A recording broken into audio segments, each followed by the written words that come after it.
there is an immortal trait now in CK3, but even Paradox thinks that this is cheating because you simply cannot get any achievements with that trait. That's why I tried to find the path to immortality by working for it like a true alchemist. That involved sending my character Nicholas Flamel on a crazy hunt for a new mother, Valada Umayyad, for every possible health boost in the game, and of course for countless artifacts, including several potions of immortality and one hidden monumental object that truly contains the secret for eternal life.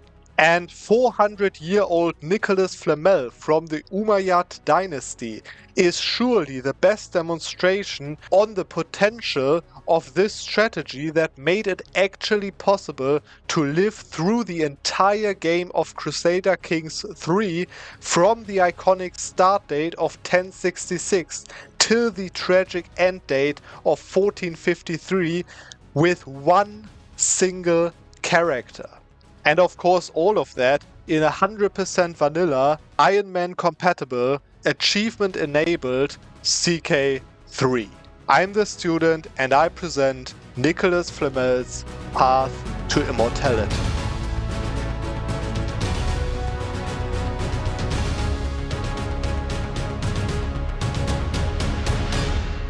I promised you the craziest and most interesting first 10 years that you've ever seen in CK3, and I stand by that. And because of that, here's a little disclaimer for you, because this video will basically be an extreme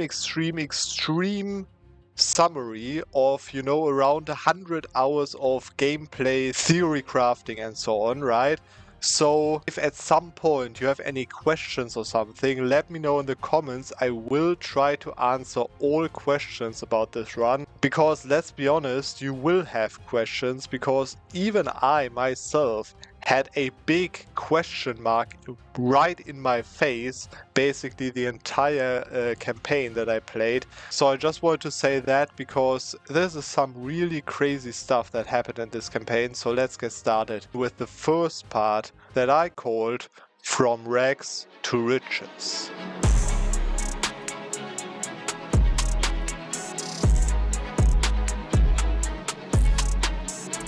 So you see, for this game I started as a custom character that I called Nicholas Flamel. I think a very fitting name for the gameplay that I would try to do with this character. And I played with him as the Count of Labla, which is a two-county realm in the south of Iberia, in Sevilla.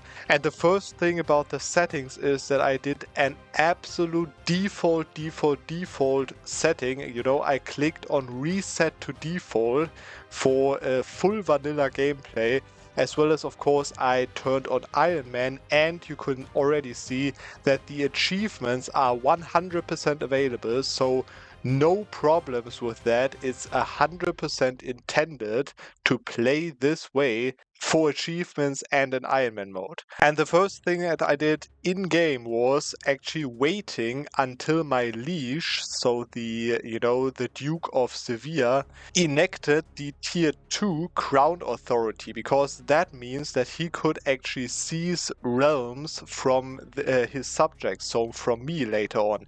And for that I declared war of independence against him and surrendered immediately, but then escaped from the prison so that I could still, decide about the liege's offers, right? And what he did is he actually tried to revoke titles from me, actually both of my titles, one after another. And I accepted both of them while actually not unpausing after I lost my last title. And that actually made me a completely unlanded character. And an unlanded character that was not given the choice to become an adventurer yet. Of course, if I let one day pass, then I could become an adventurer by the event that happens then. But for that point, I was just going to take a break, save the game and, just take a small break from the very exhausting beginning over there. And you know, after I came back and continued the game, I couldn't play as Nicholas Flamel anymore because he was unlanded. But actually, I could play as any character in the entire world. And that even though I've already started the game, which means that I could start as a completely different dynasty, even though the game started already. And the best part is that Nicholas Flamel is still an unlanded character in this world.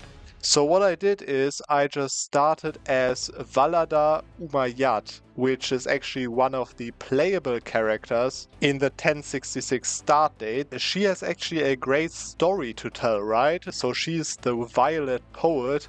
So she is a very special artifact. I'm going to talk about that later. But anyways, I could play as Valada Umayyad now, and I could actually play in a world where Nicholas Flamel that I just created is a completely unlanded character, and this game is 100% Iron Man and achievement compatible. No big deal, right? Now what I did is I distributed a poem. I can do that with my special adventure decision from the story that Valada has. I can distribute a poem for some prestige, and then I can search for Nicholas Flamel, that is now an unlanded character, and actually an unlanded child character because he was below 16 years old. And that means that I can adopt him. And that means that now I'll have a Nicholas Flamel, son of Valada, in the Umayyad dynasty, part of the Umayyad dynasty. And now I can raise Nicholas Flamel by giving him good traits and a good education while I was earning some money as an adventurer with, by the way, Valada already starts at 1,000 gold in her pocket, so that is quite nice as well, of course. And then once Nicholas Flamel actually became an adult, I gave him diligent and eccentric as traits. I could designate him as my heir. And that means that once I was resetting the perks of Valada to give her, you know, a little bit more stress than healthy, I could bring Valada's health down so much that actually she would die very soon, and I would overtake the Violet Poet story from Valada, the scripted story, as Nicholas Flamel, the character that I created before. And that means that I'm not only gaining the artifact that Valada has, but also the ability to continue distributing poems into that artifact and increasing its power. And this will be actually a very relevant factor near the end of the campaign. I'm going to talk about that when it's time for it.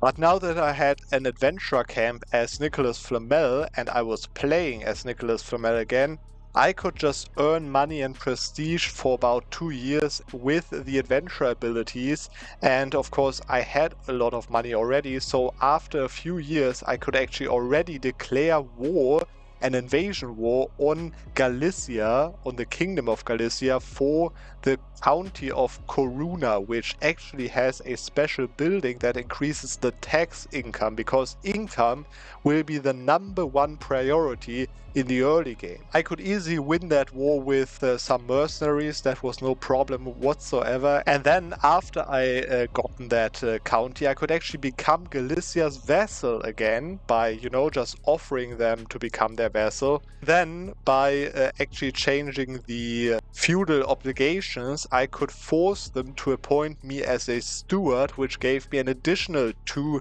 tax income per month. After I was landed, and as I am part of a such prestigious dynasty as the Umayyad dynasty, I could actually marry one of the daughters of William the Conqueror. From there on, I had an alliance with William the Conqueror, and I could basically win whatever war I wanted on the Iberian Peninsula, because he has like about 8,000 troops that I could just call in whenever I want, right? Which made the early game extremely easy for me in terms of the military question. And I used that military already a few months later actually for the fight for Cordoba, which I had a claim on because Valada, my technically mother had a claim on that, as well as for the Duchy of Toledo that I made a claim on with William's help, and from there on I was a mighty duke that actually had 2 counties that provide a special building with tax income, as well as of course I was still the steward, so I was strong enough to basically be stronger than the king himself, and therefore I created a claimant faction for the king of Galicia. And the child king that was in charge at the moment actually gave it to me for free, which is quite funny in my opinion, but I'll take it. I'll take it. That's some streamer luck there, I guess. Anyways, I also built 2 temples because I was Greek culture, and the Greek culture actually has religious patronage as a tradition, which gives you 2,000 piety per building of a temple. And that means that with 2 temples I could already gain the 2nd highest devotion tier.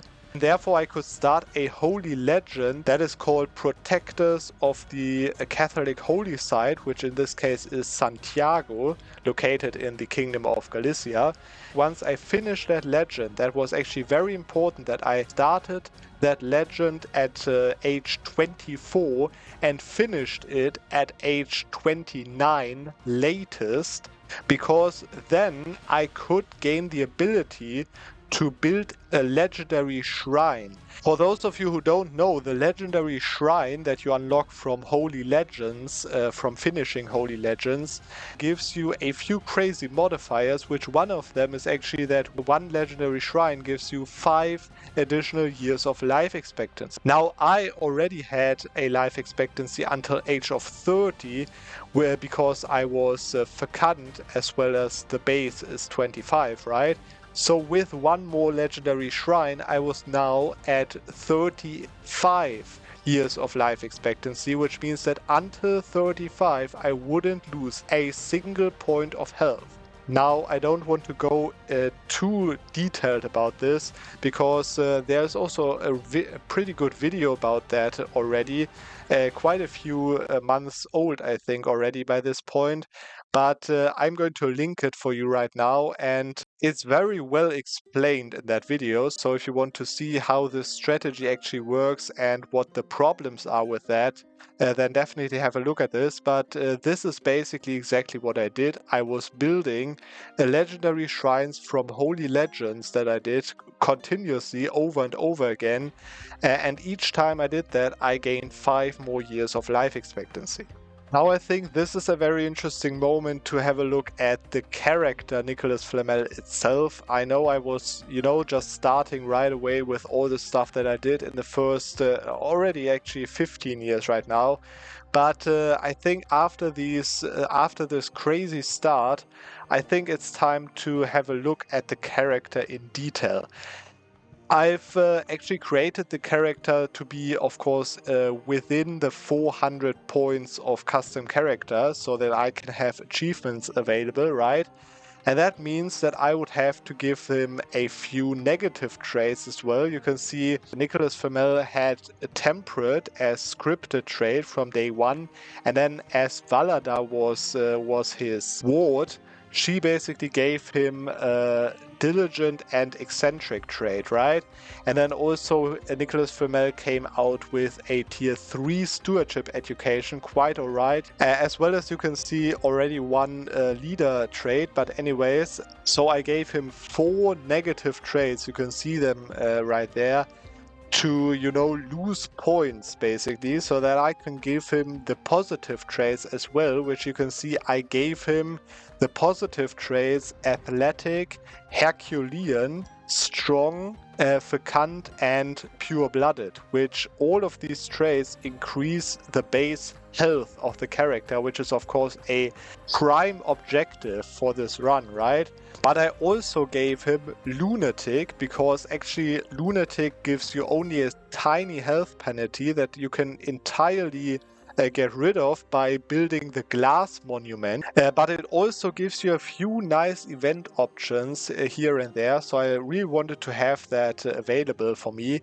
As well as you can see that he's now the Violet Poet, I talked about that already, and he is a former adventurer. That is the trait that you can see right on the left of Athletic. The most important one, a modifier that it gives, is that it decreases the man-at-arms maintenance by 50%.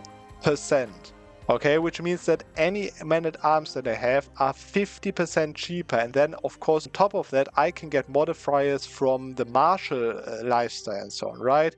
So essentially, I can have tons of men-at-arms for basically no money. And by the way, actually, while he was in the camp of Valada, he also gained his first nickname of the campaign. Actually, he gained a few more.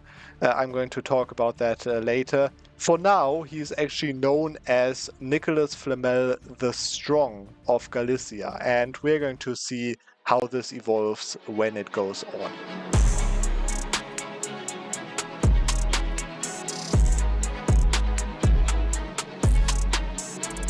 For the second phase of the video, which I called Becoming a Legend, as I said, my main goal was to build as many legendary shrines that I could build, that I could of course hold personally, so that they could give me as much life expectancy bonuses as I could get.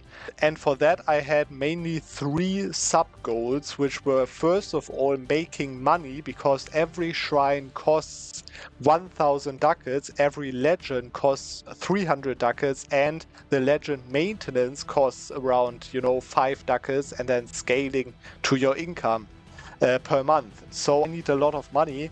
And I gained a lot of money mainly because I created theocratic vassals. And the main trick is that, for example, if you build a temple in a province, right, which by the way, remember, gives me a lot of bonuses because of my culture, and you pause the game on exactly the day when it finishes, a random theocratic vassal will hold that temple for a month tick, and after a month tick that temple will go to your realm priest. You can make use of that newly created theocratic vassal, and you can make use of it by basically feeding him the entire county, and then the entire county will be a theocratic realm.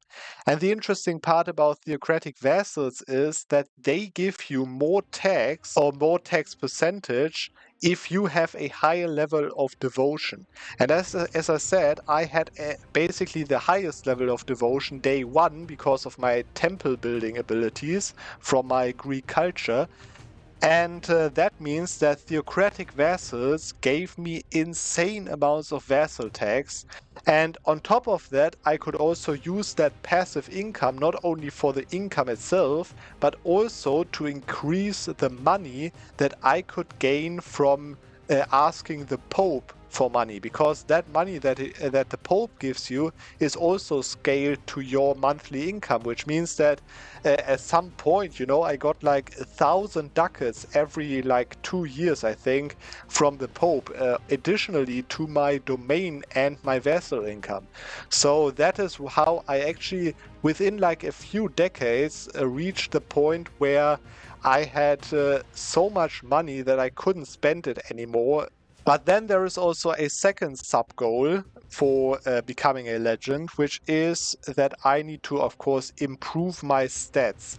And I mean not only my personal stats like stewardship, learning and so on, also that, but also gaining traits that gave me bonuses, right? Let me just show you a few interesting ones while I'm going through the ages. So for example, at age 39, I consecrated the bloodline, giving me a huge bonus for also my children later on, but also for me, of course.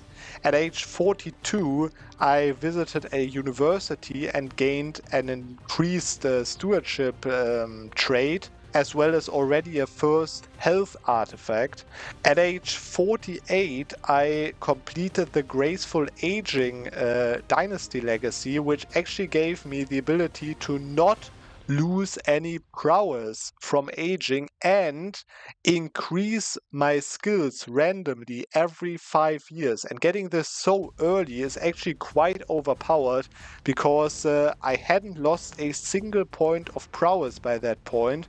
So I was, at 100 prowess very, very soon in the game.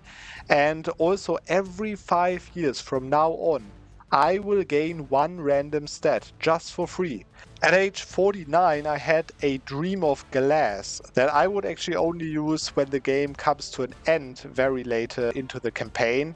At 58, I created a new culture for an additional 25% spouse stat share. So the spouse gives you 25% more of her stats in this case, which is very nice, especially for my stewardship skill. At 64, I did another university visit, giving me the tier 5 stewardship education. At 81, I was ending the Iberian struggle and became known as the Pragmatic. While all of that was happening, I couldn't actually die by plagues because I had actually 100 plague resistance in my capital county to, not die the sudden death of a young alchemist.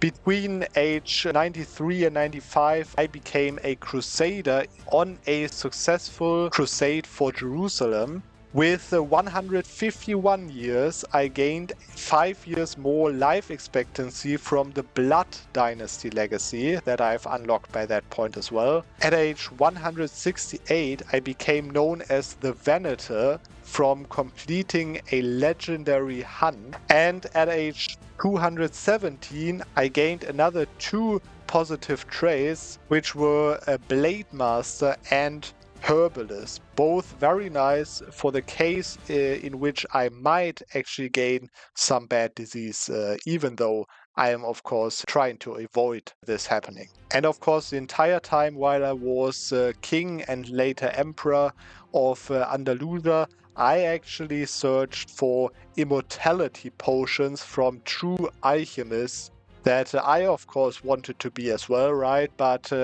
it's easier to let the others do the work and just pay for that. And actually, there were a few very nice artifacts coming around from these inspirations that I will actually use for the very end of Nicholas Flamel's life.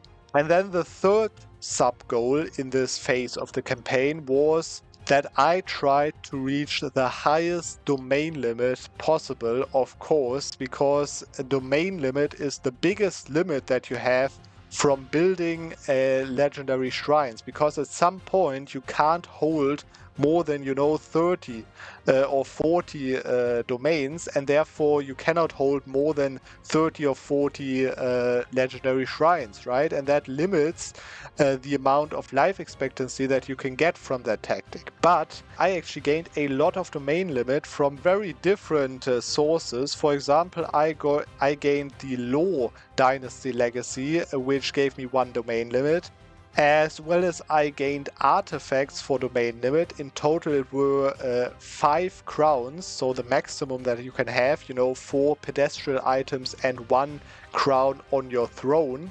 As well as I also gained a throne that had 1 domain limit. So in total I had 6 artifacts giving me domain limit, which sadly, I could have gained 3 more from hunts or something, but I wasn't able to get these. I gained another domain limit from the late medieval era innovation that by that point I was beyond 1200 already, right? So I could actually take late medieval innovations, and therefore there is another 1 domain limit from that. And actually I created a Regency with a very interesting mechanic by actually creating a co-monarchy, which is a type of Regency, but not the ones that you want to have, right? But then what I did is actually I gave my son, that was the co-monarch at that time, I gave him independence by giving him another title that was actually on the same tier as my current highest title. And therefore, my co-monarch actually became independent. And then what happened was that the regency succession actually triggered. So my current regent wasn't available anymore. and therefore the regent's successor took over. But of course that regent's successor wasn't one of my childs or something, right? So he couldn't be a co-monarch. And therefore he instead created a normal regency, a regency that would be also created if you know, went on a pilgrimage or something, right?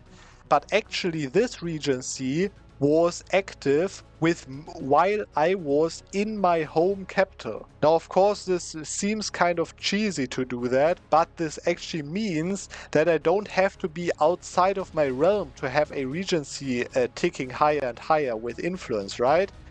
Which means that now I'll have, I had a passive regent that, tried to gain more influence over and over again.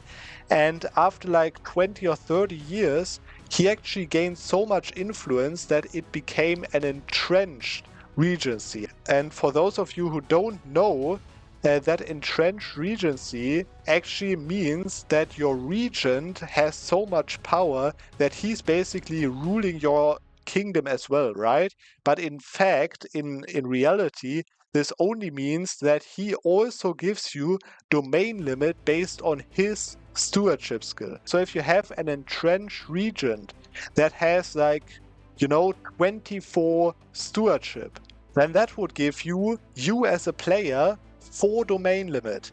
If you have 30 stewardship regent, you would gain 5 domain limit from your region. And it is your domain limit. You can use that as if it was your domain limit personally. And with that tactic, I could gain a huge bonus, a huge amount of additional legendary shrines, and a huge amount of more domain limit that I, of course, need for legendary shrines. And also another very interesting thing was the creation of a new religion that I actually created as an Eastern, as a Taoist, so a Chinese, religion type.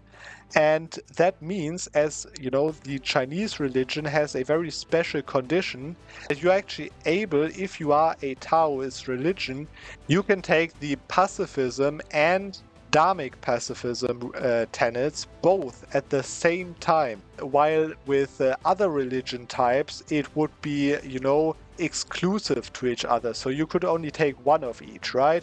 But in my case, as it was an Eastern religion, I could take 2 of these, so pacifism and dharmic pacifism, and therefore both of these giving me 1 domain limit, and therefore my religion that I created giving me 2 extra domain limit for me to build legendary shrines on. We're going to see that now what actually happened when Nicholas Flamel became 260 years old. And that is actually the 3rd part of my campaign, which I would call An Expected Journey.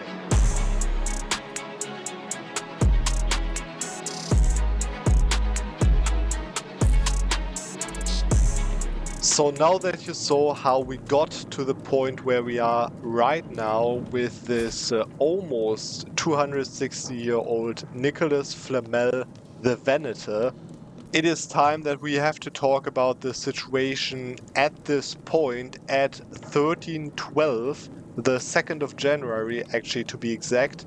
And let me just go in and talk about a few things real quick.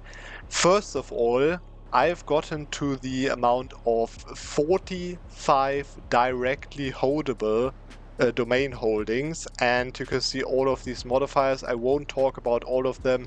You can easily, track them down what these are.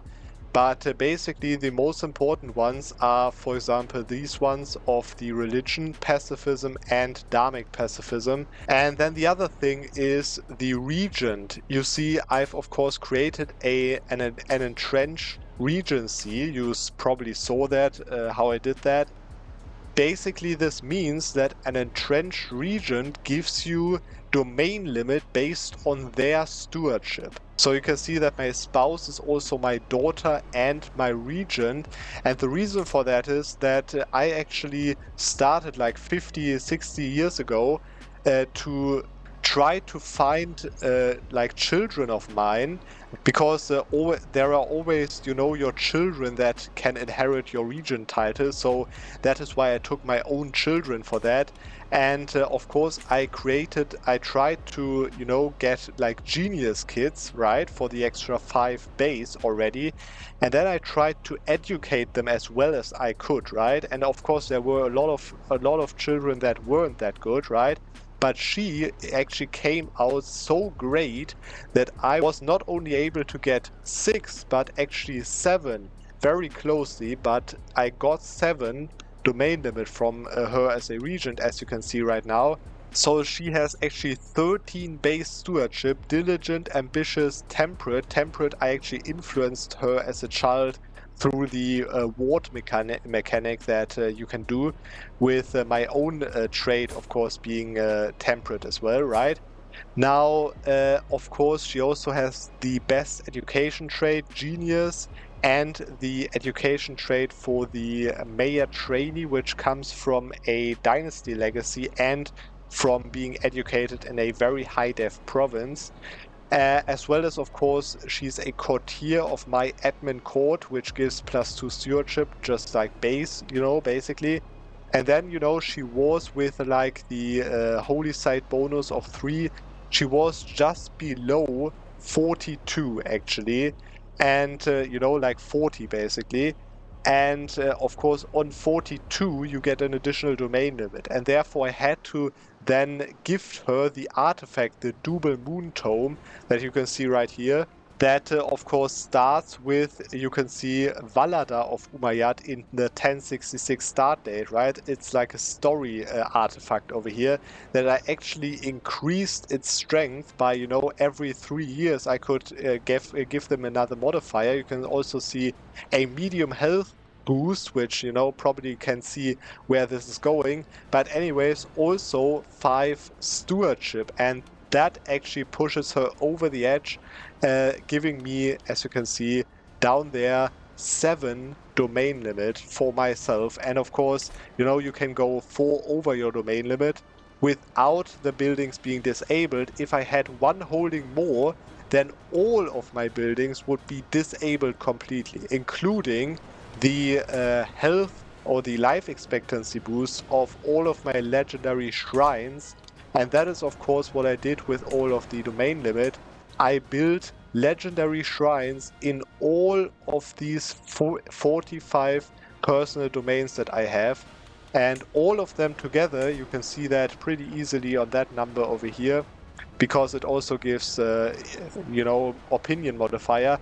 All of these legendary shrines not only give me 225 opinion, but also 225 extra years of life expectancy, and the base is 25. So right now, just with the legendary shrines and the base, I have already a life expectancy of 250 years.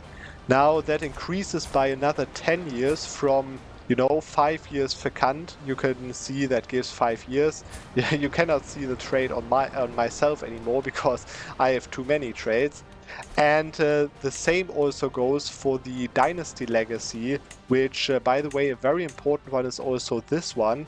But also the Last Blood Legacy gives +5 life expectancy. So that is exactly why I paused on the 2nd of January right now, because apparently I was born on 1st of February, exactly 260 years ago.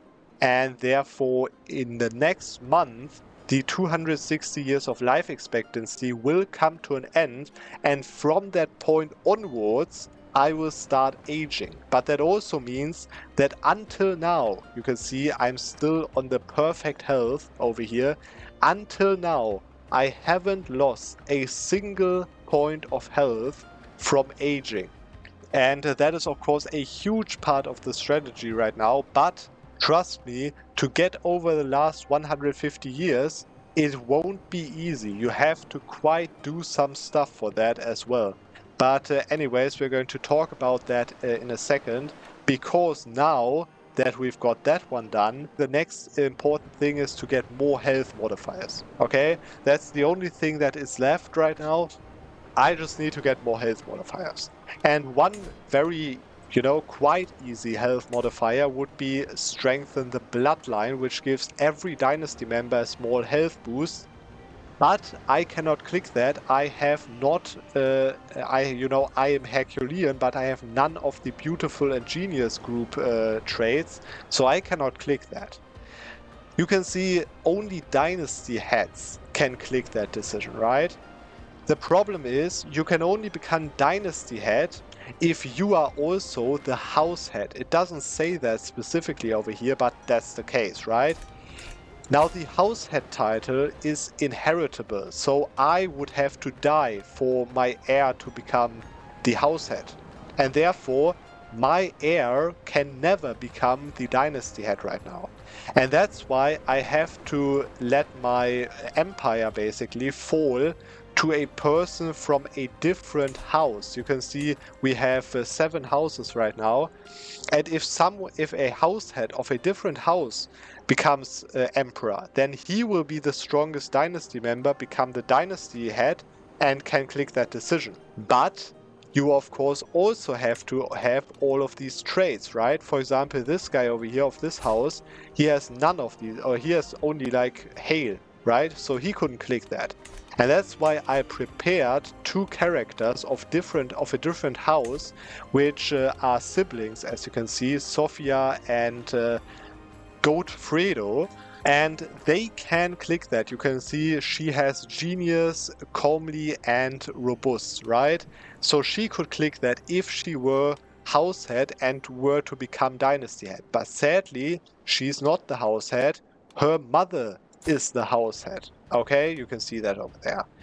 Now, sadly, the daughter that could click the decision is not the house head heir, but that is very simple. I just have to give her enough provinces, right? Then she will be strong enough and inherit the house head title. But before I do that, I of course want to let the last month of my life expectancy run out, shave my beard off, and wear no headwear, because then you can basically see how Nicholas Flamel actually looks. By the way, I cannot get rid of the spectacles because they were like an event option, and they are now the default face item. Anyways, and there we are, graceful aging again, and Nicholas Flamel is now 260 years old, and from now on, Nicholas Flamel will lose health from aging, and it's actually 0.125 health per year. So that's what we have to counter with health modifiers, and I have to say this once and for all, these countering penalties modifiers, they do not count. They do not counter the health loss from aging. They do counter, for example, the lunatic penalty over here, but they are not countering the base health loss from aging. So these modifiers basically don't matter unless you become like, you get like cancer or something, right? But otherwise they don't matter. You just want to have really base health boost, as you can see right here. Anyways, now let me just set up the thing with the heiress, which I actually want to do with creating a succession law for feudal elective, because that way I can elect vassals to be my heir without them being related to me directly. So there we go. So I'm now just going to grant her over here a lot of titles, and then let her become my heir and let her become house head by murdering her mother. So now you can see, as she's my vassal, I can actually vote for her, and now she will be the heir of this emperor title, which I want to be. And now also very interesting, as I lost my health or my life expectancy modifiers, I am now, or Nicholas Flamel is now treated as an actual 260-year-old, and therefore, his face is not looking that fresh anymore. Anyways, now all I have to do right now is to have a look at the house. You can see the house head heir would be my heir, basically, of the empire. So that's perfect. I just need to murder the current house head, and then we're done, and then we can actually pass on with the next step that I want to do. Now what we want to do is actually, we don't need any realm anymore, right? We don't want any more domains. We have infinite amount of money, prestige, and piety. We literally don't need anything of this anymore, right? We want to be an adventurer now, to collect a few artifacts and maybe, to boost a few artifacts, starting with the double moon tome, actually, which I want to, of course, get back from her over here, so that I will have that again. So let's wait for that. There we go, demanded artifact. And to become adventurer, I will simply trigger a tyranny war against me, and I will do that by revoking the title. You can see this is just a 44% chance, so I'm actually going to try to seize like a small title from him. Maybe if he, rejects, I'm just going to give it back to him and so on. I'll just trigger a tyranny war and then I'll surrender to him. I mean, that's some streamer luck here. First try, this is actually the tyranny war right now. And as of the newest patch, I can actually simply surrender the tyranny war. You can see I will be deposed, but I won't be playing as my player heir yet, because what I will get is this event over here, once and former emperor, and I can actually choose to, be actually deposed or play as some other characters, or I can just, reclaim my lands and establish an adventurer camp, and that is of course what I want to do. And there we go. The heiress is actually now the house head, and she will become the dynasty head if I let, one day pass, basically. So I am now an adventurer. Therefore, basically, the entire world is now open for me. I'm no longer bound to having these legendary shrines anywhere. I can simply go and collect artifacts and increase my modifiers. And by the way, if you visit temple holdings, which is actually the thing that I want to do the most probably in the next few years, I can actually go to the healer's hut every single time, and then I can see over here these little artifacts. I can of course buy them, I can, as you can see, for very small money. There are several types of artifacts. Actually, it goes from, the lowest tier up to famed, so the second highest tier of rarity. And it goes from disease resistance, which I don't want, right? But it also gives small health on some occasions, right? So I will be basically on the search for temples, go into the temples and try to find as many famed artifacts that give me a normal small health boost. So no disease resistance, a normal health boost. Then if I've got, I cannot, I don't want that in this case. But if I have 4 of them, I can have them as my trinkets, so 4 small health boosts in my pocket, basically, alongside with my journal of the double moon tomb that I will be increasing just from, traveling events and so on. Because right now I'm basically playing as the Violet Poet is intended to be played, and therefore I will gain even more experience for the special artifact, as I said, that Valada starts with. So that will be my journey for the next 100 years at least, and maybe I'll also do some of these decisions for the, adventurers, but we'll see. And yeah, of course, I'm going to build up my camp because I have infinite money and so on. So I'll keep you up on the interesting parts, and we're going to see when this part is also done. So it was actually worth it what I said about handing my empire off to another house head that could click the strong blood decision, because at age 268, actually the Queen of Andalusia did or the Empress of Andalusia actually did that, which gave me another small health boost, and of course the entire dynasty, basically, which then let me do a huge journey to the east and to India and the east, just like Marco Polo did, and also all of that just because I could. And then, of course, a few years later, I also wrote a book about my journey, which, by the way, is an adventure decision. Doesn't really matter for the health thing, but just nice to mention, I think. Same for another adventure decision, because I also became the champion of the lion. Lion, because I was in Africa when that happened. So I really came around, the world in these few years. Anyways, after that, I settled on Teneriffa for a few moments, and I reached a very healthy 1500% night effectiveness. I think this is totally not broken, right? And then a few years later, at age 285, I used that night effectiveness to become a peasants leader, which is another adventure decision. So I was simply doing these decisions for fun, honestly. I bet it made Nicholas Flamel a lot stronger as well, right? Anyways, I ended up just white-piecing that war, even though I was at 100% war score, just because I wanted to stay as an adventurer, of course.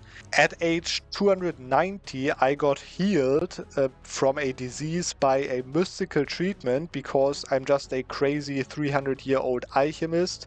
Whatever, right? No one expects something else. And then, very interesting as well, from age 294 to age 300, the Black Death ravaged the world, and I cannot say anything, nicer to that, because in the end it killed 3,500 characters, and I survived that by just sailing around the Atlantic back and forth for an entire 5 years. So nothing unusual over there. Just some smart plays that, apparently no historical character really got some kind of that smart idea. Anyways, at age 318, I actually forgot one of my memories. You couldn't imagine that, right? From a, 318-year-old character. I guess Nicholas Flamel just forgot because it was 3 centuries ago. But every nice adventure has to come to an end, and therefore at age 340 I decided to become landed again, and to become landed again in the county of Paris, Ile-de-France itself, because the historical Nicholas Flamel actually lived in Paris in the 14th century. So that's where we are right now, right? So there's that. There is the historical Nicholas Flamel. Yeah, you know now that he was actually 340 years old. Anyways, I got myself some royal court. I customized the title just to match the historical character of Paris. Anyways, I got myself a royal court to show off my health books and my immortality potions, which in total actually gave me an entire +2 health boost, which made me live much longer than I would be able to as an adventurer. Then at age 349, I became Zoroastrian to click the Kinda the Royal Fires decision, which gave me a small health boost. And then I became Hindu religion, and the Hindu faith actually gave me another medium health boost from choosing the Ganga deity. And actually that's very interesting, because on top of that, the Hindu faith actually has a holy site that also gives a small health boost. So I could actually take a lot of health from from becoming Hindu religion. Of course, just on the paper, right? I was still living in Paris. I don't think that there was a huge Hinduistic community in Paris in the 14th century. By this point, all other people living in Paris must have, thought this guy is crazy anyways. So it doesn't matter. At age 343, I was actually fulfilling the dream of glass that I had 3 centuries ago, that apparently I could still remember that dream. So that means that from there on I was known as the Man of Glass, as well as I gained a health boost from domain. At least I should have gained it. I think it didn't really override the special building in Paris. So yeah, whatever. One more mistake that, you know, you could do better if you want to do such a run. At age 350, I conquered the holy site, the Hindu holy site that I was talking about. And at age 380, so only 20 years before the end of the game, I started to collect temporary health modifiers, because doing that earlier doesn't make a difference, right? As well as I actually created a new culture, the alchemist culture, as I called it, that also had a vegetarian tradition, which gave me another small health boost. As late as possible for that, because you cannot live 400 years as a vegetarian, right? And at age 383, I finally became known as a wise man. 383. That's a typical age of becoming wise and gray. And then at 399 years old, I was getting actually the first event for Nicholas Flamel, showing that he had low health, because that was around the time where I went below the 3 health mark, which actually means that I had poor health technically, which didn't stop me from actually participating in a wrestling tournament at age 400, because competing in a wrestling tournament and winning that wrestling tournament, because casually this 400-year-old alchemist still has 100 prowess, that actually gives you a huge health boost for 5 years. And therefore, actually, even though I was on the death doorsteps already, I'm at a little more than 2 health, still technically poor, but more than enough to not die right away. So that was the last big action that Nicholas Flamel had in his very, very long life. And I think that is now enough for his life. And now let's just have a look at him right now at 400 years old. In 1452, December 1452, because if I let 1 month pass, this game will end. And therefore, I think we should do a little summary right now and see what Nicholas Flamel actually looks like right now. So there we are, as I said, December 1452, and this is Nicholas Flamel, the Man of Glass of Paris, 400 years old, literally born actually 400 and a half years ago in 1052, before the 1066 start date. And let me just go through the character. Of course, still the same main traits, but you can see that you can see not many of the traits that he actually has. You can only basically see all the lifestyle traits, and that's of course because I have completed every single lifestyle tree that exists in the game, basically.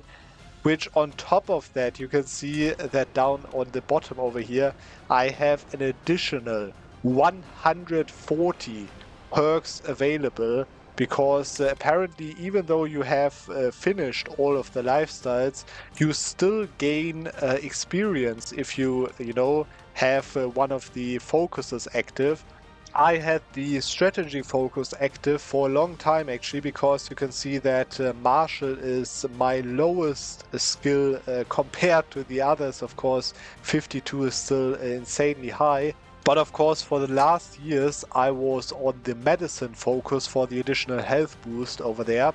Anyway, so I can't show you much of the traits that he has, but trust me, he has a lot of traits. You can see, a lot of them, like, for example, the Hastiluda trait or something. Basically, completely filled out the adventurer trait from the beginning, the traveler trait finished, of course. So a lot of stuff coming from these traits that you cannot see actually. As I said, I am Hinduistic religion and my new culture that I created to have the vegetarian reform over here for another small health boost. And actually very interesting because I have such a high learning, I also have such a high learn language limit, and therefore even though he like forgot 1 or 2 languages, I think Nicholas Flamel over here can still speak 22 languages at the same time, including, for example, Chinese, as well as, of course, Arabic, Greek from the beginning, yeah, Italian, German, everything like that, basically. So he's quite talented, I would say, in many ways. He's still known as the Man of Glass, because that was the last thing that changed the nickname. But in total, he was known as the Strong, the Pragmatic, the Venator, as well as the Man of Glass. And I think it's a pretty logical thing to assume that this character was actually seen as 4 different characters by the historical figures around him. I cannot imagine that this King Pharamond, for example, knows that this Nicholas Flamel really is 400 years old. Anyways, I think there is one thing that you all want to see, which is the health modifiers, and there we are. You can see poor health. As I said, we are right now a little bit above 2 health, which between 2 and 3 you are poor, at poor health technically. So I could die, but the chance is not that high right now. Anyways, you can see most of these modifiers over here are temporary, except the Royal Fire and the Devotee of Ganga thing from my religion. Those are all like temporary bonuses, except for, of course, Strong Blood as well. Then you can see very interesting one is the Holy Side, and a very, very interesting is one that I haven't talked about since the beginning, but in the beginning I said that it has a very important impact near the end of the campaign, and that is the Double Moon Tome, which is, let me just go into my artifacts list, my equipped journal over here, and you can see that this journal has a lot of poems. These over here are the listed poems. The list goes on and on. The screen is not big enough to show all of them. But every single one of these poems give you a random modifier. So every single time I basically clicked the decision over here to write a new poem, I could choose to keep the poem. That's what I did all the time, right? And that means that my artifact over here gets a random modifier. Now, you could already see when I showed this, this means that all of these modifiers are crazy strong. For example, another, 65% night effectiveness, or another 16 prowess, and also you can see it already, a godlike health boost. And that's because every single time the random modifier lands on health, this adds an additional 0.1 health to the artifact. Which, by the way, right now I've actually calculated this. This artifact has right now around 2.1 health boost, so that's just enough to give it a godlike boost. Below that it would be a massive boost, but above 2 health gives you a godlike health boost, which is very interesting that because I've never seen such a thing. Anyways, you can see all of these modifiers are crazy strong. General opinion, just 36 straight up. This is totally broken. And if I just unequip this journal right now, you're going to see how my health changes. You can literally see right now that my health is now dying, and that is because I'm now, basically at 0 health, because that is how much difference this one artifact does, right? Without this artifact, I would be dead like 20 years ago, basically, right? So this is why in the beginning of the video I said that this one artifact is actually super important in the end, And this is why I had to do the stuff with becoming Valadar's heir and so on right in the beginning. And this is the reason why I need to be or I wanted to be an Umayyad dynasty, which, let me just put on the journal again so that we are not dying the entire time. But I think actually it was pretty cool that I was in that I created this Nicholas Flamel in the Umayyad dynasty, because it's like a dying dynasty in 1066, right? And now, if you have a look on the dynasty tree, let's hope that my game doesn't crash. So my game did crash, so there we go. I can't show you the dynasty tree, but you just have to imagine how this actually looks like in a tree, with all of these people and their parents and their grandparents and so on. What I can show you is Nicholas Flamel's children, which actually is very interesting. As you can see, he has 95 children.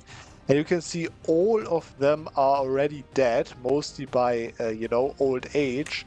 But there are actually 4 children still alive, so that's a big win for him, I think. Anyways, another interesting thing that I want to show you before we get to the end screen is his memories, actually, because, of course, you can see memories of a character, and now these are memories from 4 centuries. Which I think will take a while to open that, but it should work. We're going to see. One eternity later. And there we go. It just took me a minute to load.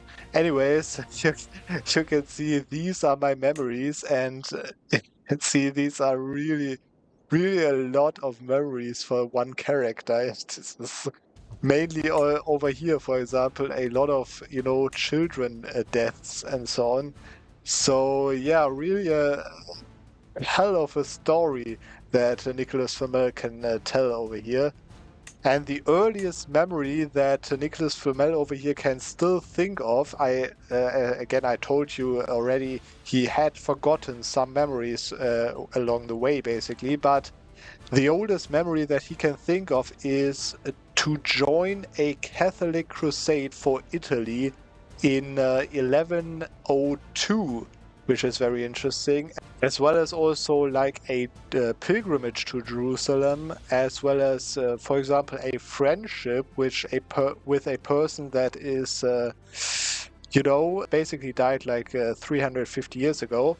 And now, just before the end of the campaign and the end of the video, I think you all want to see how Nicholas Flamel would look without his wizard's beard. So let me just show you that. I think this beard actually fits very well, but let's just see how the real Nicholas Flamel looks like. And this is how he looks like. Quite problematic in terms of his mouth and so on. Again, I cannot really take off his spectacles, because this is like the default option. As you can see, I literally cannot get rid of it. Even, if I get like a blindfold or something, then you can see the spectacles are still on.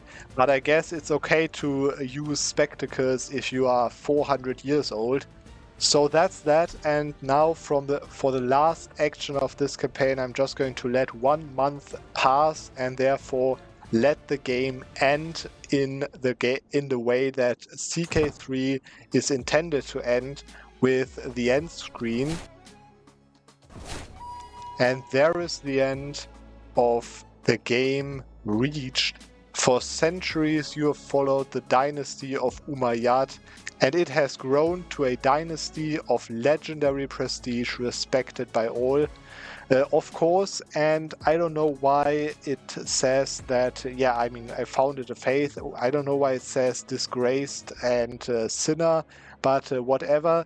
I played this character for 385 years, and if we go to the lineage, you can see there's basically nothing to see here. There is 2 characters that I've played. For 17 months I played Valadar, and for 385 years I played Nicholas Flamel. And that's all. That's all for the entire game of CK3 from the most renowned start date 1066 until January 1453, the end of an era, the end of the medieval era. And this is also the end of this video. So I hope you enjoyed this little CK3 story, and if you want me to make other videos about other interesting topics of CK3, let me know in the comments. I'm definitely open to it, and we are going to see, as most of the time, on the next Monday.